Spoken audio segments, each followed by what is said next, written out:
helicopter moms, there's a new overprotective parent in town, the lawnmower parent. Vroom. There you go. Helicopter parents hover over their kids, but lawnmower parents go further. They mow down any and all obstacles so kids don't have to deal with any adversity. For example, the dad who delivered an insulated water bottle to his daughter's school so she wouldn't have to drink from the fountain. Right. My mom would be like, oh, you gonna be thirsty? Well, oh, you gonna be thirsty a long time. Well, you want me to leave work for what?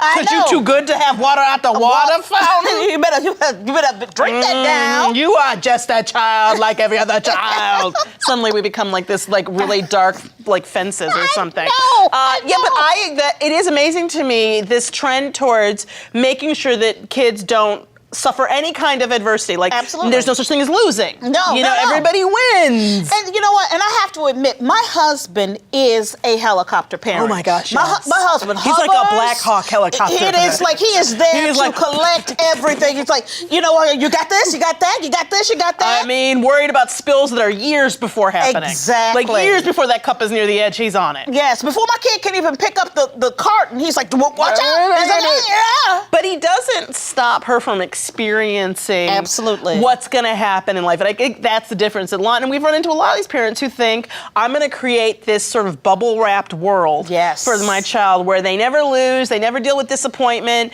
everything goes their way. That's right. You know, and I feel like that creates adults who think they have a right to a world where they're never challenged. Absolutely. Well, many child psychologists agree that such coddling will hurt kids in the long term in terms of their emotional development. See, I haven't even played a child psychologist on TV, and I knew that. Exactly. And I do feel like you have to let your child experience adversity.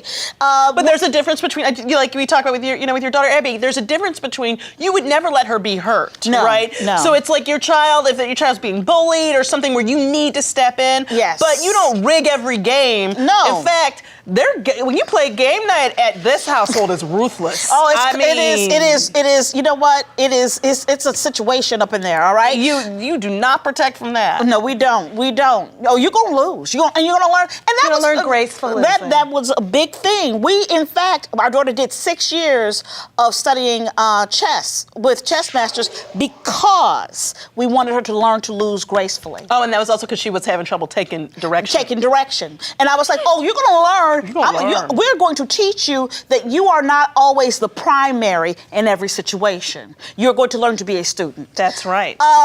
We asked you, Frangelistas, online about whether you're an overprotective parent or hands-off parent, okay? And this is what you had to say. You said that... you were basically hands-off. Yeah. And I think that's because a lot of you aren't parents. That's what I felt was going on. Yes. Now, recently, a Chicago mom let her 8-year-old daughter walk their dog alone. Mm-hmm. A neighbor called the cops, who showed up at the mom's door. Child services were called and had to file a report. I can't believe this. Let me tell you something. I would get out in my robe and house shoes, go knocking door to door. Who called police? Which one, y'all? Who called the police? This is my question. Is 8 years old too young to walk around your neighborhood? No. No matter, unless it's a really bad neighborhood. Or a busy street. To me, I'm more concerned about actually how big the dog is. I mean, I got more questions. But I do wonder, do you call in Child Protective Services and the police? At the first thing you're supposed to do, if you have a problem or you see the child having a problem or you have a concern, you're supposed to, as a neighbor, go over to your neighbor, knock on their door and say, excuse me, I've noticed that your child is having trouble, maybe corralling the dog or the dog is getting loose, or I feel like this might be an unsafe, situation for your child. Well, see, here we are, though. The objective reality is that when you were growing up, how old were you when your parents let you walk to the store? Or actually made you walk to the store? I was 3 years old when I started going to the corner store for my father. He put a bottle of soda in my arms. He was like, yep, you're big enough to carry it. Go get it. So that was the test? That was the trial test. run. That was the trial run. But here's the thing. I think in my opinion, you get a better kid who can navigate the world. And I don't believe, and this is my opinion, I don't think you just send your kids out, willy-nilly. And you have to know each kid is different. But some kids, some kids you can't send anywhere. You can't do that with. Let me tell you something. There are some 30-year-olds who I'm like, no, let me do it. Yes. Let me do it. Let me cut that food for you. Yes. Okay, that's a sharp knife. Well, we have a parenting expert, Tom Gagliano, on Skype with us to help us make sense of all of this. Hi, Tom. Hi. Welcome back. Hey, thank you. Thanks for having me. So Tom, what do you think of lawnmower parents?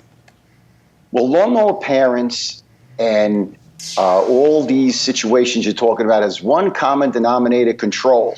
Control. I'm controlling the environment. I'm controlling my kid. And you're hurting your child if you make life too easy. It's as simple as that. And there's a selfish piece here, and I'm going to hurt some parents' feelings with this, but it's true. If I'm really afraid as a parent and I don't have good coping mechanisms myself, right? If I don't have ways to deal with conflict, I start to control the people and places around me. So control comes from inner fear. The more insecure I am, the more I want to control.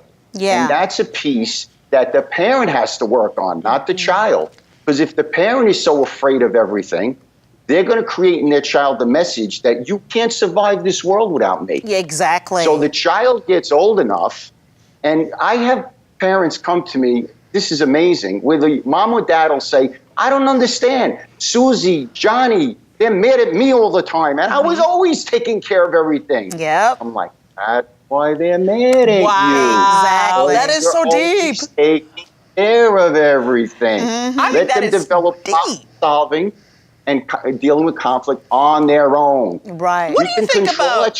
Yeah. I'm sorry. What do you think about letting kids be out unsupervised? Like, what do you think about an 8-year-old walking the dog?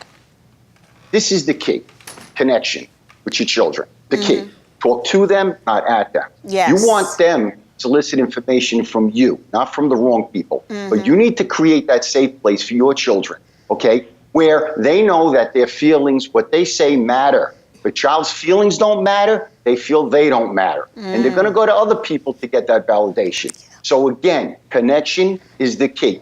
Can I tell you a quick story? Yes, please. All right. My son in 9th grade comes to me and says, Dad, my friends smoke weed. They tell me it's really cool. I want to try it. Now, I'm a recovering addict, okay? Came from a tough childhood. I wanted to say to him, go in your room till you're 26 years old. Right. Out, okay? And let me tell you exactly the friends I want you to hang out with, right? Natural feeling, control. What I said to him is, what do you know about weed? Let's go look it up in the computer together. Let's find out. Let's find out about weed. And also, choices you make. If you choose to break the law and you're not allowed to smoke weed in the state I'm in, then you choose the consequences with that. That's you right. made that choice. That's right. And we talk about things. I don't yell at him. I don't scream at him. Here's what happened. He came to me a few weeks later and he said, Dad, I don't hang out with those kids anymore. Yeah. See, he made that decision, That's not me. right. That's now, right. I could have controlled the heck out of him, but it's better we give our children the tools to control their own behavior than for us. Thank you so much, Tom. Thank you. That's great advice. Me Time with Frangela.